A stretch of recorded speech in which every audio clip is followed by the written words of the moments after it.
let's get some more analysis on this. I'd like to bring in Richard Sakwa, who's a professor of Russian and European politics over at the University of Kent. He joins me now live from Canterbury in the UK. Good to see you, sir.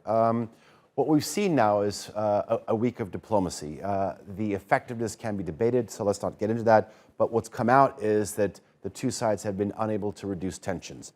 But there is still unity amongst the United States and its European allies. I'm wondering if Russia's game here is to undermine this here, to expose cracks. Putin trying to prolong this process, the current situation, counting on divisions in the West. I don't think the issue is so much divisions in the West. The fundamental question is, how did we get into this moment of confrontation? In my view, this is a slow-motion Cuban Missile Crisis. And if you remember, in October 1962, the discussions were, above all, Washington and Moscow.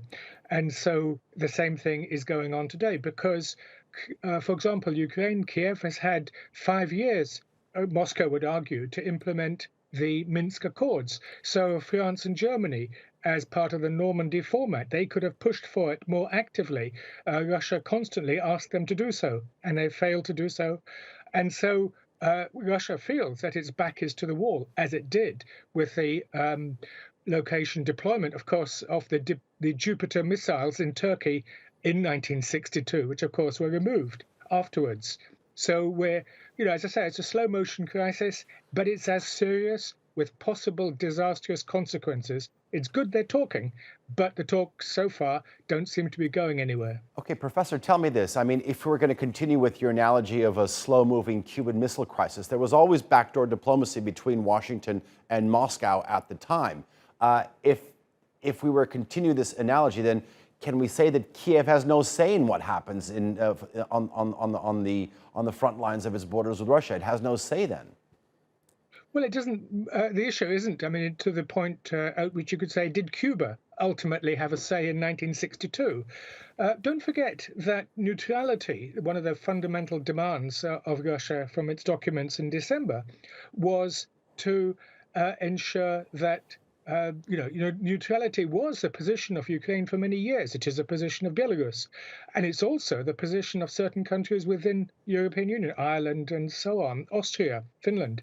I mean, it's not an outrageous one. The talk of sphere of interest isn't quite the issue, as Blinken put it. It's more, as far as Moscow is concerned, a sphere of security. And as you can imagine, it takes just 5 minutes for a missile to go from Kharkov, the border of Ukraine, to Moscow. So obviously, we want to see Ukraine secure in its borders, sovereign and united. But how to get there isn't, I mean, Ukraine, Kiev has had so many years to try to get a peace deal. Zelensky hasn't really pushed to implement even a vague formulation for the Donbass and for sovereignty or autonomy for that region. And so this is why Moscow has escalated the tension to say, look, just listen to our concerns. They've been making these concerns, I might say, known since at least the time of Yeltsin. So it isn't Putin so much. It's one of those fundamental systemic issues, structural issues of where Russia is, and with this perception of NATO, which is far more than just a defensive alliance. They could argue, look at the bombing of Serbia in 1999, involvement in other military activities. So it's actually far more engaged. And so Russia does have these security concerns. Of course, they need to be negotiated. We cannot accept the language of ultimatums, but they have to be taken seriously. Okay, if there's a difference in approach on sphere of security and sphere of influence, like you say, I mean, do you think there has been and continues to be a systematic misunderstanding or underestimation in the West, in Washington specifically, to the ability of Russia to disrupt things? Well, it's certainly an underestimation of Russia's resolve at this moment in time. It's very unlikely that Russia is going to back down and go away empty-handed. And this is, as you absolutely rightly say, in 1962, there were a lot of back channels.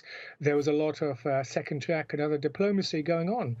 the tragedy today is that there isn't much of this, that we're in a worse and, in fact, possibly a more dangerous position than we were in the first Cold War.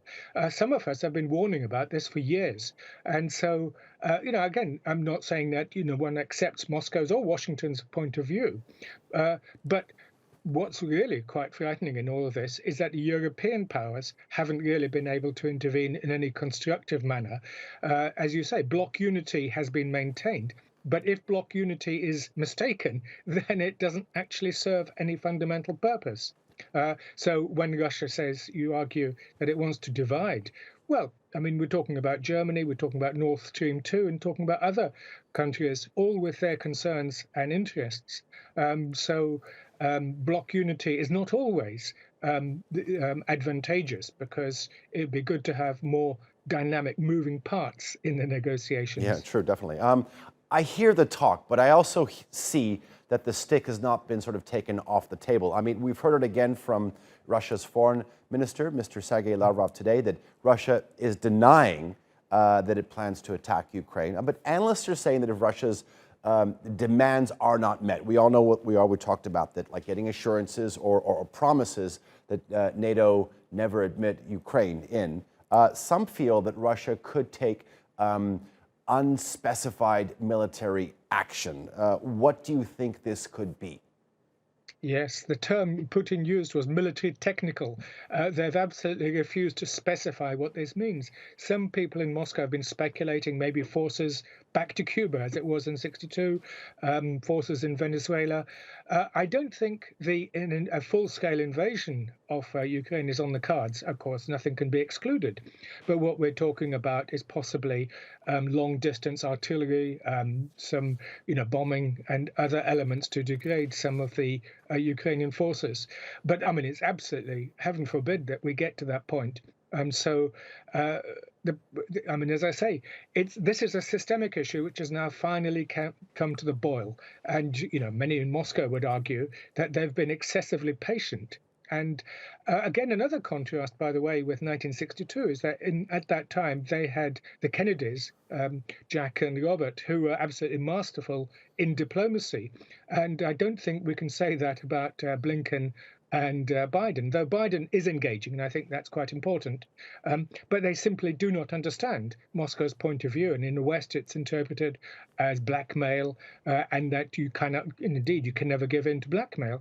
But if you look at it in a rather more holistic point of view about the failure of establishing an inclusive post-Cold War peace order in Europe, then we can actually be a bit more creative, I think. And don't forget, Ukraine was committed to neutrality earlier, and so it's not such an outrageous thing. And even the invitation for membership of Ukraine and Georgia in 2008 was opposed by members of George W. Bush's Security Council, National Security Council. So these are not outrageous demands, even though they're now couched as something quite appalling. All right, Professor Richard Sakwa, pleasure having you on the show. I especially liked your historical connections. I do appreciate it. Thank you very much.